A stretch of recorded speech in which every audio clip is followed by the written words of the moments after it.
And that's who we've got in the studio with us this morning, Rafe Young, founder, CEO, and Chief IT Officer of second-hand.co.za. Welcome to the studio. Thank you very much, Russell. Now, just give us some background. I mean, you've come down to, you're in the Garden Route, you've started this amazing site, but you've got quite an incredible corporate background. You've been all over the world and done some incredible things. You want to give us some background to that? Yeah, that's right. I grew up in the area. I'm from the Crags, and about 15 years ago I decided to wander overseas, as most people think about doing at some stage. I didn't think I'd be gone for that long, but since then I've been to most continents. I think I've only missed 2 so far. Well, you must have been gone quite a while in one of them, because you picked up an accent along the way. I can't tell, but I do have an Aussie wife, so you never know. She might have affected me somewhat. Right. That's what you do. You blame her. Well, your career's basically been in IT. You've worked for McKinsey, and so, I mean, you've obviously seen best-of-breed IT solutions along the way. That's right. And that must have surely informed what you are doing here now in terms of second-hand.co.za. Yeah, exactly. Yeah, we'll speak about the dash in a minute and why that's there.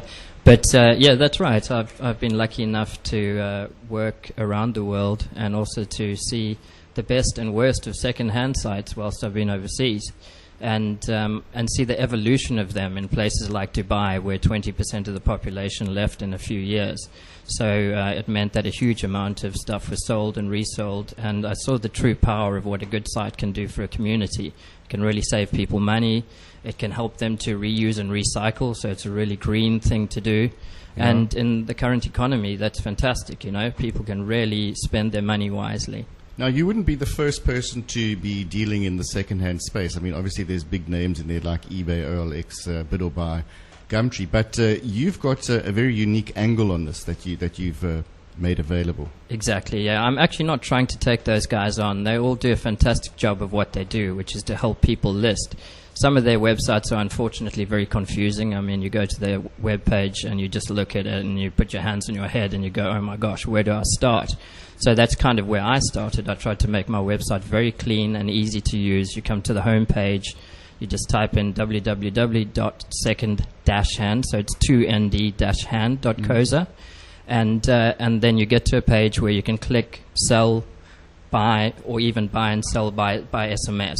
So what I'm trying to do that they don't do is try and search everyone. They only search themselves, and that's a huge issue in this area because it's so distributed, you know. Sure. Someone might go and sit down in Knysna and, choose Gumtree as their favorite and type it and put their ad on there.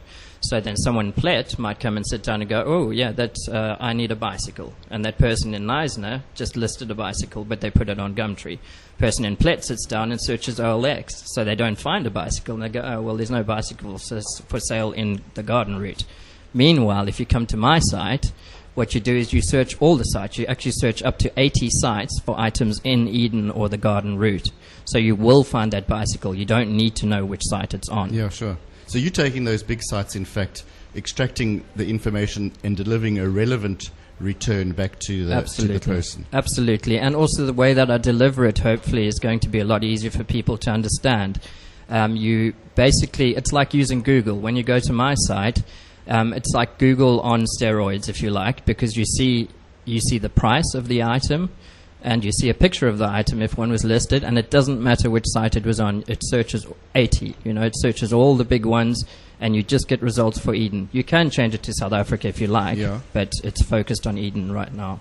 So that saves a whole lot of time, but there is no login procedure like there are on other sites. Correct. So you just go on. Correct. And that's for buying and or selling. That's right. Well, the selling side of things is an interesting one, but we have, as to your point about logging on, we've tried to remove any barriers that people experience on classic sites today. So you can go and you can search immediately. You don't need to be registered to do that.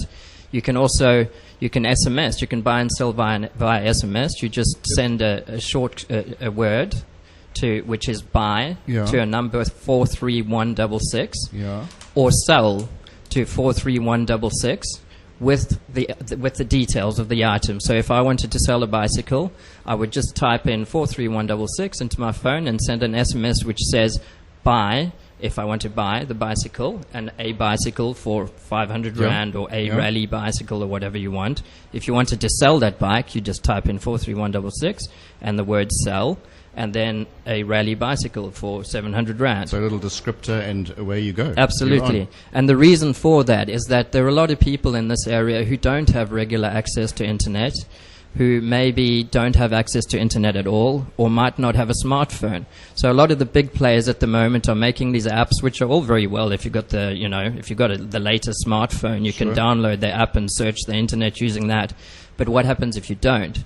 So if you don't, you just send us one of those SMSs. We do all the legwork for you, and we send you an SMS saying, Dave in Oudtshoorn wants to sell a rally bicycle for 700 rand, and give you his number. Now, when they list with you, does that in turn revert back to the bigger sites ultimately, or does Yes. it list finally with you? Good question. So what we've decided to do at this stage is not actually to take on the listings ourselves. These other sites are doing such a good job that it would be very difficult for us to go and take on someone like Gumtree, who's established, or OLX, who has all these big adverts on Yeah. TV and stuff. So they do a great job of listing, and a lot of people go there. So we'll put your ads, on there when we list. And if you come and list via our site, what we do is we make it easy for you to list on any of those sites. We've got all of the top ones listed there, and you just click a button and you go straight to the site. So you choose where you want to. You choose, exactly. One or all. It's up to you. Yes, you can do all of them from one page there on our website. It just opens each one as you click them, and it goes to the exact place. So you don't have to know what the best ones are. We put them there for you. You don't have to know which page to go to. We put it there for you. Now, the interesting thing about this is that you're putting the buyers and sellers in contact, but you're not actually charging anything for this business that you're doing. Absolutely not. As far as I see it, this is a huge community project. And overseas, I've seen how the second-hand communities grow and embrace people who you'd never imagine. As a matter of fact, it's well known in sort of statistical circles about second-hand items that high net worth individuals, so people who are wealthy, Yeah. buy and sell second-hand items. Often they might be jets or cars or whatever, Yeah. but they don't actually go and buy them off the shop floor generally. And you might wonder why, and that's basically because that's how you extract the most value. So smart people are actually buying and selling second-hand. Yeah, that makes sense. Yeah. Definitely. So now tell me, this says second-hand, it's Garden Route. Are there plans to roll this out and go global domination? Well, I don't know about global domination, that's certainly never been a dream. But what I do really want to do first and foremost is serve the community here, because I believe they're massively underserved by these large players.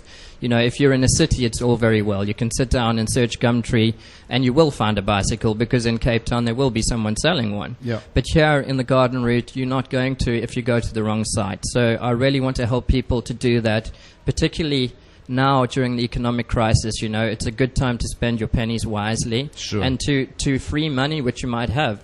Some analysis which we've done shows that the average household here in the Garden Route has about 5,000 rand worth of unused items collecting dust in their garage or wherever else, So that's money that you could very easily, liquidate and use for Absolutely. important projects. That's amazing. And of course, I suppose for kids, families with kids who are growing up and getting too small for the cricket bat and the pads and all that kind of Absolutely. stuff, you put it back into circulation, Yep, and somebody exactly. else can use it. Yeah, and it's green. I mean, you're reusing, you're recycling. People want to do the right thing. This is an easy way to do it. People often scratch their heads and say, oh, it's so hard to recycle here. It's actually not. Sell your junk, and to someone else, that's not junk. That could be their brand new cricket bat, You sound like a bit of an eco-warrior here. I am, The it's reason- true. Yes, I have actually been described myself in the past as an eco-warrior disguised as an IT nerd, which basically is why I'm perfectly positioned to start this website. I'm passionate about selling and buying and helping people extract value and also saving the environment. Now, you went live today. Yes, that's correct. Yeah, today's the day, 1st of March. So you're going to sit and watch the ticker go, counting. Yeah, actually, I have. I'm hoping it doesn't turn into an obsession, but I do hope that everyone will embrace this. There obviously is a need. I see lots of pages popping up on Facebook and things like that where people are trying to buy and sell in the communities here. Yeah. And that's because they're frustrated with how they're underserved by the big players. The problem with those pages is that the search is very fuzzy, and that's a bit of a technical term in Facebook.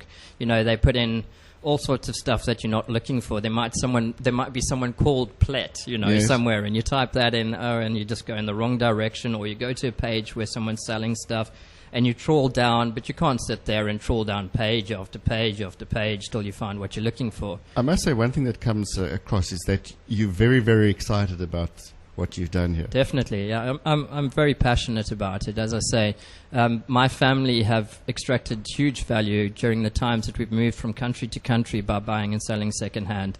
As a matter of fact, we furnished our entire house here by buying items secondhand in Dubai, and we did it twice because we've moved to South Africa and back again. In 2010, I came back, and that's when I first noticed how underserved people were in South Africa particularly in the garden route, by these current big players, Now, what sort of stuff is it the complete range of stuff? I mean, there must be some interesting stuff for sale already that you have available.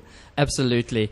In Eden at the moment, there are well over 37,500 items for sale. And if you expand that to the macro scale, to the whole of South Africa, you've actually got over 5 million items for sale.